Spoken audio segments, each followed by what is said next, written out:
Wari Singbul channel asigi Phungga Wari series ki makha chathajarakpa saruk oina pujarakle Keiroilakpagi Macha Ngangbiton. Thaina mamangaida Keiroilakpa kauba yamna ina khunba nupa ama leiram. Mabung teret ki manungda amakhakta yaujabi Macha nupi Ngangbiton kaubi amakhaksu leirami. Keiroilakpa si macha yamna pokpagi haunaba nongmagi nangba sumusum helakle. Keiroilakpa si yamna ware adubu macha nupi Ngangbiton se masak mato yamna fajabi macha nupi ni. Mangonda koiba lakpa nupa khudingmak magi nupa ngaktani. Haibidi Ngangbiton bu lauramlaga mayumda hekta chatkiba ngaktani. Asumna Ngangbiton koiba nupa se taret chure. Makhoi asi nongmata ani suna punna koirakpa thengnade. Asum tauduna matam khara haukre. Nongmadi nupa taret asi haunaduna langphai chatpagi wa ngangnaba loiraduna numit lepnare. Nupa singadu langphai chatkani haiba tarabada Ngangbiton kaithelda kaduna achoba mairel ama leirure. Mairel adu masung taret thokle. Sab manana khaiduna thamle. Nupa ama lai langphaida matam khara paisa taluge haiduna Ngangbiton da haibaduda Ngangbiton na cheng kharaga mairen masung amaga yombadu puraga chatkre. Ngaihak leiraga nupa masu laglaga cheng khara mairen masung amaga yomduna puduna chatkre. Mato asumna mabu koiba nupa taret ado matang mayom amamam yomduna langphaida thabuk suba punna lag. Thabuk subam yaurabada mana purakpa mayom sing ado hangdoktuna magina kari yaurakpa haiduna sak thongnanaba yengnarakpadadi makhoi taret makki mairen masung amamam yaurambaduna chingnaraduna khara ahal oiba nupa amana inausa aikhoi taret ki mairen masung sing ase amukta punna hapchinduna yengsi haiduna yengli. Maduda makhoina masung sing ado mairen mapum amagini haiba khangle. Aduna di Ngangbiton matomtana makhoi taret makpu laknabasidi chumde. Aduna makhoi chatlaga Ngangbiton ase hatoklurasi haiduna makhoi taret lak. Ngangbiton magi nupa taret makpunna lakpa aduda wakhal tawe. Kari taurabano. Ngasidi makhoi taret punna mafam masida lagle. Ai karam taugani. Asumna wakhal tauna makhoi taret makpu taram mukchare. Nupa sing aduna sauna haire Ngangbiton nang ngasidi halagi haiduna laglabani. Nang natomtana aikhoi taret makpu laknabasidi aikhoi yamna nungaitre. Aduna haujik halagani nang wasi tabada Ngangbiton na wakhal tauraga haire ibungo khoi nakhoi taret na aigumbi nupi macha ma hatpadi karigi ngamloi. Adubu aidi soidana nakhoi na hatuna sikragani. Aduna aina sidringaida nakhoi ga punna chak chara amatadi chaminakisi aduga ai sijakragi. Asumna Ngangbiton na haijabaduda nupa taret aduna haire chume Ngangbiton na hairibasi achumane. Hairaduna nupa taret aduna yaraduna Ngangbiton harau na chak thongbagi sem saba loikre.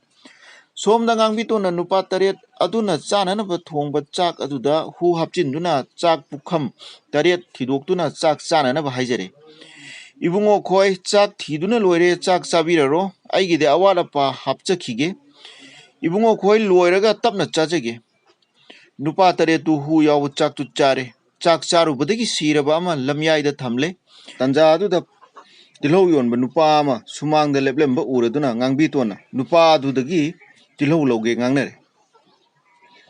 Lupa kungi tilhau launaraba matungda nupa adu imungda amukta changbira o tada haina koksile. Ngangbiton na tada nangi tilhaugi lupa kun aduga masida siraga leiriba ase akharomda leiba lamhang asida hundokpiramu madugi lupa kun amaga punna lupa nifu pijage. Hairabada nupa aduna yaraduna asiba nupa adu puduna langthoklure. Nupa adu harauna lagle somdadi Ngangbiton na kangkhadagi asiba nupa ama amuk chingthoktuna lamyaida thamle. Nupa adu imungda hek changlakpada Ngangbiton na tada na pukriba asiba nupa adu amuk laktuna sida leire. Handakti mase maningi turel aduda khara thadabiramu.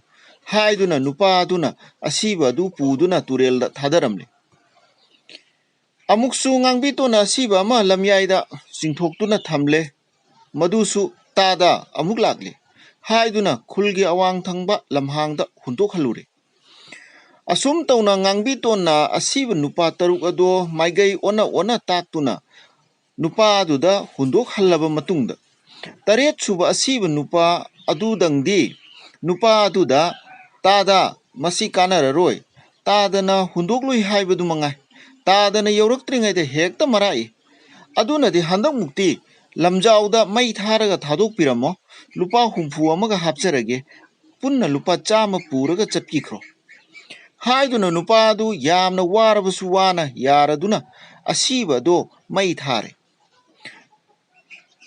नुपा अदुना यामना वारदुना मनंगल मईदा ओनसिनदुना मई याइदुना मई चाकपा ngaइदुना लेरे असुमना मई थारिङै तंजा असिदा सना साब नुपा अमसु सना साबगी मैताल वातुना लमजाउदा थोरई अरापदगी सना साब नुपा अदुना असीबा पोलोइबगी मैताल इंगांगांग चाकलिबुदु उरे मई थारिबा नुपा अदुदी नुंगाइना उइदुना ngaइदुना लेख्रे मतमदुदा सना साबदुना अचाकपा मैताल अदो चैना दिनदा गोरो गोरो खोचिनबदा नुपा अदुना तारदुना मिकअप थोक्तुना यंगलकपदा असीब नुपा अदु हौगलकलबनी हाइदुना सना साब नुपा अदुबु मख्वांगदा कोंदुना मैनुंगदा इंसिनबदा सना साब अदुसु पाखत्तुना नुपा अदुगा कन्ना इंथो इंजिन तौनदुना कन्ना नमनरे नुपा अदुदी असीब मयामदु होंतोकपदा यामना वामनबदगी ममैदा अई ngamjararoy हाइना कन्ना लाउरमलगा चेनख्रे नुपा अदुना लाउबदु तारबदा ngangbitonna तादा नंगी तिलौगी पैसा लुपा चामा से खरा पुबिखो हायरबदा नुपा अदु हन्ना यंगलमदना अदुम कीदुना चेनख्रे मतौ असुम तौना ngangbitonni हैसिंगबदगी मसागी मथवाई कंजखी मतंग असिदा वारी मचा असि लुसिनजरे मथंगी वारीदा अमुक उनरसी।